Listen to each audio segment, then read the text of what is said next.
Hello friends. आज काफ़ी दिनों के बाद कुछ टाइम न मिल पाने के कारण नहीं हो पा रहा था। आज आप लोगों के लिए हम क्लास 10 चैप्टर 4, क्योंकि ये टॉपिक आपका बहुत ही इम्पॉर्टेंट है, इसलिए चैप्टर 4 आपके लिए लेकर आए। कार्बन एवं उसके यौगिक। ये देखो, ये केमिस्ट्री का टॉपिक है। केमिस्ट्री का टॉपिक है आपका। इसे आपको बता दें, ये टॉपिक ऐसा है ना कि टीचर बोलते हैं बेटा इसको रट लो, और रटने के बाद बस इतना ही है, रटना है, इसमें आपको समझ में कुछ नहीं आएगा। लेकिन हम बता रहे हैं आपको, पार्ट 1 आज लेके आए हैं। पूरा टॉपिक आप हमारा वीडियो देखना, आपको पूरा कॉन्सेप्ट जो है इस कार्बन और उसके यौगिक का आपके समझ में आएगा। अच्छा, तो ये तो हो गया, ये आपका केमिस्ट्री का टॉपिक है। एक दिन हमने अपने वीडियो में बताया था कि केमिस्ट्री के 3 पार्ट होते हैं। रसायन विज्ञान के 3 पार्ट होते हैं।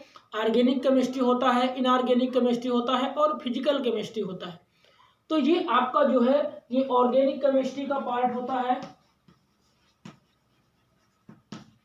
ऑर्गेनिक केमिस्ट्री का पार्ट होता है और इसके अंतर्गत आपको कार्बन एवं उसके यौगिक के विषय में पढ़ना है।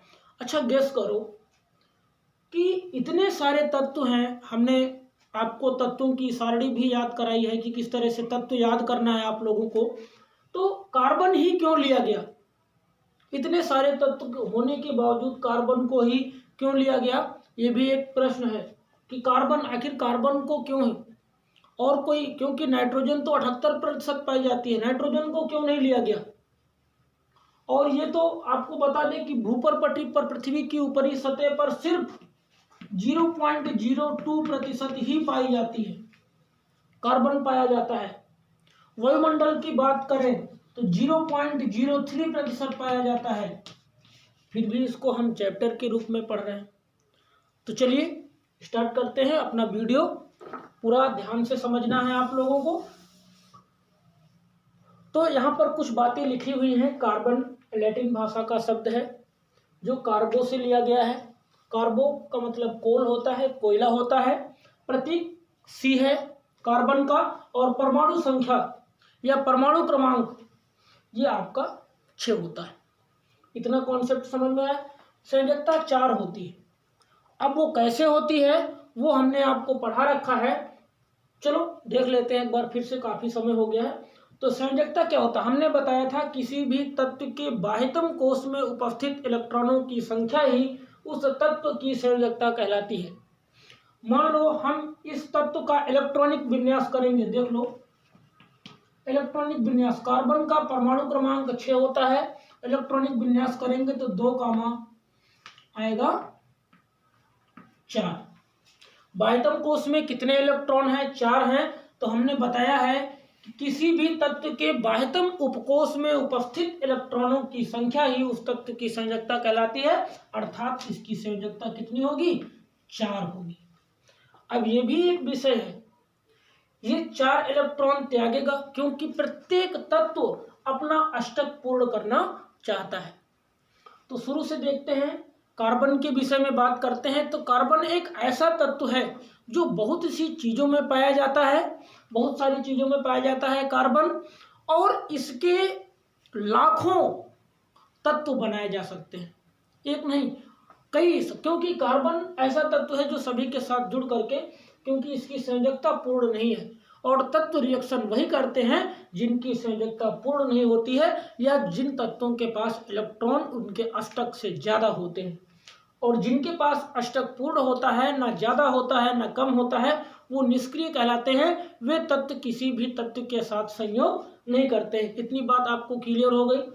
तो कार्बन हमने क्या बताया, एक ऐसा तत्व है जो बहुत सारी चीजों में पाया जाता है, और इससे लाखों से भी अधिक तत्व बन सकते हैं या बनाए जा सकते हैं। जितने भी लिविंग ऑर्गेनिज्म हैं, जीवित जीव हैं, उनमें कार्बोहाइड्रेट्स, वसा, प्रोटीन, ये सारी चीजों में क्या है? कार्बोहाइड्रेट्स, वसा और प्रोटीन में क्या पाया जाता है? कार्बन विद्यमान होता है, कार्बन पाया जाता है। कुर्सी हो गया, पेंसिल हो गया, कोयला हो गया, बहुत सारी ऐसी चीजें हैं जिनमें कार्बन प्रेजेंट होता है। इस प्रकार कार्बन बहुत ही महत्वपूर्ण तत्व है, इसलिए हम इस कार्बन को और उनके यौगिकों के विषय में पढ़ेंगे। तो वायुमंडल में जो कार्बन है वो CO2 के रूप में पाया जाता है, कार्बन डाइऑक्साइड के रूप में। भूपर्पटी में कार्बोनेट के रूप में पाया जाता है, CO3 के रूप में पाया जाता है। CO2 मतलब कि कार्बन प्लस ऑक्सीजन और बनाएगा CO2 प्लस साथ में क्या निकलेगी, ऊर्जा निकलेगी। कार्बन ऑक्सीजन के साथ संयोग करता है तो ये कहाँ पाया जाता है, भूपर्पटी में पाया जाता है, ऊपरी सतह पर पृथ्वी के वो ये होता है। तो भूपर्पटी में कार्बोनेट जो होता है CO3 होता है, ये भूपर्पटी में पाया जाता है। और वायुमंडल में CO2 होता है, ये वायुमंडल में पाया जाता है, ये वायुमंडल में विद्यमान होता है। तो इतनी बात क्लियर हो गई कि इसका प्रतीक C होता है, परमाणु संख्या 6 होती है, संयोजकता 4 होती है, और ये लैटिन भाषा के शब्द कार्बो से बना हुआ है जिसका मतलब होता है कोयला। और हमने बता दिया कि कार्बन और उसके यौगिक को इसलिए पढ़ते हैं क्योंकि ये बहुत सारी चीज़ों में पाया जाता है। लिविंग ऑर्गेनिज्म में कार्बोहाइड्रेट्स, वसा, प्रोटीन, इन सारी चीज़ों में भी कार्बन क्या होता है, विद्यमान होता है या प्रेजेंट होता है। पेंसिल, कुर्स, मतलब कि जो वस्तुएं हमें इस वायुमंडल में, इस वातावरण में दिखती हैं वो कहीं ना कहीं इस कार्बन से जुड़ी हुई हैं, इसीलिए कार्बन और उनके यौगिकों को पढ़ना अनिवार्य है। तो अगर हम बात करें तत्वों का इलेक्ट्रॉनिक विन्यास, तो प्रत्येक तत्व अपना अष्टक पूर्ण करना चाहता है और उसके लिए वो एक तत्व दूसरे तत्व से संयोग करता है और आबंध बनाते हैं। क्या बनाते हैं, आबंध बनाते हैं, और ये टूटते हैं या जुड़ते हैं। यही सारी प्रक्रियाएं इन तत्वों में होती रहती है और नए यौगिक के निर्माण होते रहते हैं। तो चलिए कुछ तत्वों के हम इलेक्ट्रॉनिक विन्यास देख लेते हैं। तो उसी तरह आपका जो कार्बन का हमने बताया है वो आपकी इसी तरह हो जाएंगे।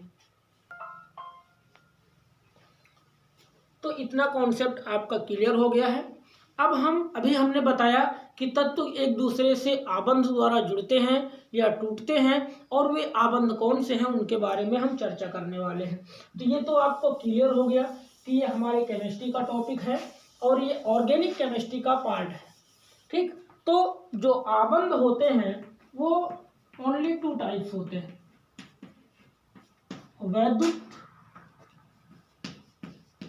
वैद्युत संयोजक आबंध, वैद्युत संयोजक आबंध, और दूसरा होता है सहसंयोजक आबंध, सहसंयोजक आबंध। तो वैद्युत संयोजक आबंध और सहसंयोजक आबंध, ये 2 टॉपिक आपको इस पार्ट 1 में पढ़ने हैं। उसके बाद हम आपको कल की वीडियो में सहसंयोजक आबंध क्या होते हैं, सहसंयोजक यौगिक कैसे बनाते हैं, इन सारी बातों पर चर्चा करेंगे। तो इससे पहले कुछ एग्जाम्पल हम वैद्युत संयोजक आबंध के आपको दे देते हैं जिससे कि कुछ कॉन्सेप्ट आपका ये समझ में आ जाए। जैसे हम फॉर एग्जाम्पल लेते हैं MgCl2। MgCl2 बना कैसे, तो आपको पता है कि मैग्नीशियम का अगर हम परमाणु क्रमांक की बात करें तो 12 होता है, इलेक्ट्रॉनिक विन्यास 2,8,2 होगा, मतलब कि इसकी संयोजकता 2 है।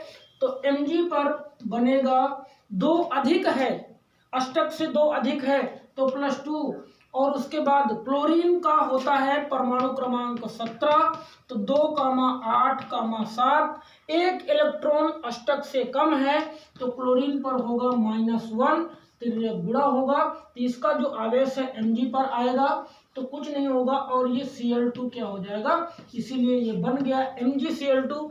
अब ये कैसे, कौन सा आबंध है, ये कैसे पहचानेंगे उसका हम आपको एग्जांपल दे देते हैं। तो ये इतना कॉन्सेप्ट समझ में आ गया। तो अब हम बात करते हैं, तो आपको पता हो गया कि मैग्नीशियम का जो संयोजकता है वो कितना है और Cl2 2 है, तो लिखेंगे Mg और यहाँ पर एक Cl लिखेंगे और यहाँ पर एक Cl लिखेंगे। अब आपको पता है क्योंकि इलेक्ट्रॉन बिंदु संरचना बनाने से पहले हम क्या करते हैं, वही उन तत्वों को रखते हैं या उन इलेक्ट्रॉन्स को रखते हैं जो बाह्यतम कोश में उपस्थित होते हैं। जैसे हम मैग्नीशियम की बात करें तो मैग्नीशियम का परमाणु क्रमांक 12, 2,8,2, मतलब कि इसमें कितने इलेक्ट्रॉन हैं? 2 हैं। तो हम एक यहाँ पर प्रदर्शित कर देंगे और यहाँ एक यहाँ पर प्रदर्शित कर देंगे। क्लियर हो गया। अब क्लोरीन का 17 परमाणु क्रमांक होता है, 2,8,7 होता है और 7 इसलिए बाह्यतम कोश में 7 इलेक्ट्रॉन है क्योंकि इलेक्ट्रॉन बिंदु संरचना के रूप में उन्हीं को रखते हैं जो उस तत्व के बाह्यतम कोश में इलेक्ट्रॉनों की संख्या होती है। तो 2, 2, 4, 2, 6 और 1 7, 2, 2, 4, 2, 6 और 1 7। अब यहाँ पर ये क्या करेगा, क्योंकि इसके पास 2 इलेक्ट्रॉन ज्यादा हैं और जब 2 इलेक्ट्रॉन ज्यादा होंगे तो ये चाहेगा कि ये हमारे 2 इलेक्ट्रॉन को ही ले ले और हमारा अष्टक जो है पूरा हो जाए। क्योंकि इसे अष्टक पूरा करने के लिए चाहिए 6 इलेक्ट्रॉन, जो कि नामुमकिन है, तो वो ये कोशिश करेगा कि ये 2 इलेक्ट्रॉन को ही ले ले। ये किसी से नहीं लेगा, सिर्फ अपने इलेक्ट्रॉन देगा। तो इसके पास एक कम है तो ये सोचेगा कि 1 इलेक्ट्रॉन हमको मिल जाए भैया, तो 1 इलेक्ट्रॉन तो इसने ले लिया और ये जो क्लोरीन है ये 1 इलेक्ट्रॉन इससे ले लिया। अब भैया इसका भी काम हो गया और इन दोनों का भी काम हो गया। अब इसका भी अष्टक पूरा हो गया और इन लोगों का भी अष्टक पूरा हो गया। तो ऐसे आबंध, ध्यान से सुनना, ऐसे आबंध जो सिर्फ इलेक्ट्रॉन त्यागते हैं, इलेक्ट्रॉन ग्रहण नहीं करते हैं या साझेदारी नहीं करते हैं, ऐसे आबंध वैद्युत संयोजक आबंध कहलाते हैं। क्लियर हो गया। इन्होंने Mg जो है मैग्नीशियम है, ये अपने इलेक्ट्रॉन इसको दे दिए हैं, ना कि इससे लिया है, लिया नहीं है। और सहसंयोजक आबंध वे होते हैं जो साझेदारी से अपना अष्टक पूरा करते हैं। मतलब दोनों तत्वों के अष्टक पूरा नहीं होते हैं, मिल बांट के काम अपना बना लेते हैं। तो वैद्युत संयोजक आबंध में इलेक्ट्रॉन देते हैं, वो इलेक्ट्रॉन लेते नहीं हैं। ऐसे तत्व जो हैं, जो कंपाउंड्स बनता है, वो वैद्युत संयोजक आबंध कहलाता है। तो चलिए हम सहसंयोजक आबंध की बात कर लेते हैं। इतना आपका कॉन्सेप्ट क्लियर हो गया है, तो चलिए जल्दी से देख लेते हैं। यहाँ पर आप इस वीडियो को ध्यान से देखो, पूरा कॉन्सेप्ट आपको सब कुछ समझ में आएगा। तो वैद्युत क्लियर हो गया। अब हम सहसंयोजक आबंध की बात करते हैं। सहसंयोजक आबंध, इसमें कोई एग्जांपल ले लेते हैं। CH4, CH4 का एग्जांपल लेते हैं। मीथेन बोलते हैं इसको, अभी आगे पढ़ेंगे नामकरण तो वहां पर समझ में आ जाएगा। CH4, अब आपको पता है कार्बन ही पढ़ रहे हो आप, कार्बन की संयोजकता 4 है, बाह्यतम कोश में 4 इलेक्ट्रॉन है। तो कार्बन को ऐसे रखेंगे 1, 2, 3, 4। और ये जो संरचना अभी बनेगी इसी को बोलते हैं इलेक्ट्रॉन बिंदु संरचना। हाइड्रोजन 4 है तो 4 जगह पर सेट कर दो इस तरह से, ये 4 जगह पर सेट हो गया। एक यहाँ पर, क्योंकि इसके इलेक्ट्रॉन, इसका क्या होता है, परमाणु क्रमांक 1 होता है। अब आपको पता है, हमने बताया है संयोजकता कोश में तो जो पहला कोश होता है उसमें 2 इलेक्ट्रॉन होने चाहिए, तभी अष्टक पूर्ण माना जाता है। तो हाइड्रोजन क्या करेगा, इससे 1 इलेक्ट्रॉन का संयोग कर लेगा, इससे भी 1 और इस वाले से भी 1। अब देखो भैया, हाइड्रोजन का तो काम हो गया, लेकिन कार्बन के पास तो 4 ही इलेक्ट्रॉन हैं और 4 इसे चाहिए। तो ये कहेगा भैया तुम्हारा काम हो गया हो तो हमको भी अपना 1-1 इलेक्ट्रॉन दे दो, और ये इस तरह से भैया अपना अष्टक पूरा कर लेगा। कैसे, 4, 5, 6, 7, 8। फिर देखो 4 तो है इसके पास, यहां से शुरू करते हैं। 5, 6, 7, 8, मतलब कि इस कार्बन का भी अष्टक पूरा हो गया। तो ऐसे आबंध को हम बोलते हैं सहसंयोजक आबंध। तो आपको समझ में आया होगा। कल के वीडियो में हमने बता रखा है पार्ट 2 में सहसंयोजक आबंध बताएंगे आपको क्या होते हैं, कैसे यौगिक बनाते हैं, और बहुत सारे इलेक्ट्रॉन बिंदु संरचना को हम पढ़ेंगे। तो आज के लिए बस इतना ही। Thank you.